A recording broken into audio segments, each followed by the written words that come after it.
আসসালামু আলাইকুম ওয়া রাহমাতুল্লাহ। আমি সাইফ আব্দুর রাজ্জাক। আমি একটি কবিতা আবৃত্তি করছি। কবিতাটি আমারই লেখা। কবিতাটির নাম কেন নারী অসহায়। এ লজ্জাকার, রাষ্ট্র সমাজ না পরিবার। হে বিবেক জাগ্রত হও, কেন নারী অসহায়। অনবরত সংশয় নারীর প্রতিটি ধমনীতে, বুক ফুলে নিঃশ্বাস নিতে পারে না। পরতে পরতে হিংস্র জানোয়ারেরা শকুনের মতো নারী দেহ ছিঁড়ে খায়। ঝিমিয়ে পড়া শাসন ব্যবস্থা কি মাথা তুলবে, রাষ্ট্রযন্ত্র কি বিকল।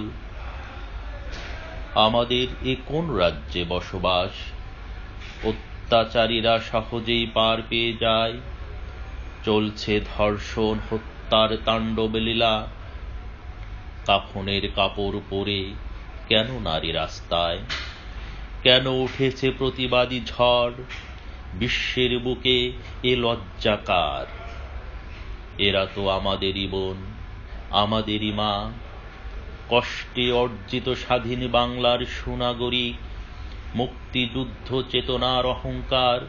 ৩০ লক্ষ প্রাণের আত্মত্যাগ আর ২ লক্ষ নারীর সম্ভ্রমের বিনিময়ে অর্জিত দেশে এ কেমন নির্মম পরিহাস। নিরাপত্তাহীন দেশ, সরকার কি মেরুদণ্ডহীন। আনাচে কানাচে লুটিয়ে পড়ে মানুষরূপী কিছু পশু। ধর্ষণ শেষে নারীর বিবস্ত্র দেহ পড়ে থাকে। এটা কি স্বাধীনতা, এটা কি মুক্তিযুদ্ধের চেতনার ফসল। এর জন্য কি দীর্ঘ ৯ মাস যুদ্ধ হয়েছিল। ওই নরপশুরা বাংলার কীট, ওরা ওদেরই নারী নামক মায়ের অবমাননা করছে, ওদেরই বোনের ইজ্জত লুটছে।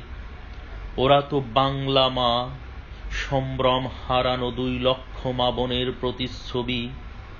আর ওদের বোধ বিবেক মনুষ্যত্ব সবই বিসর্জন দিয়েছে। ওরা অমানুষ। এর প্রতিকার নেই, যেন জাহেলিয়ার যুগ ফিরে এসেছে। ধিক্কার ঘুণে ধরা সমাজ, ধিক্কার রাষ্ট্র ব্যবস্থাকে।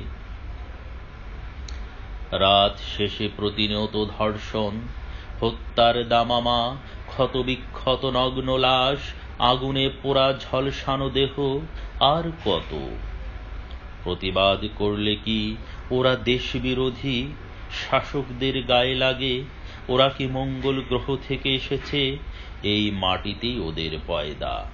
ওদের পূর্বপুরুষের রক্ত মিশে আছে এ দেশ ও স্বাধীনতার সাথে।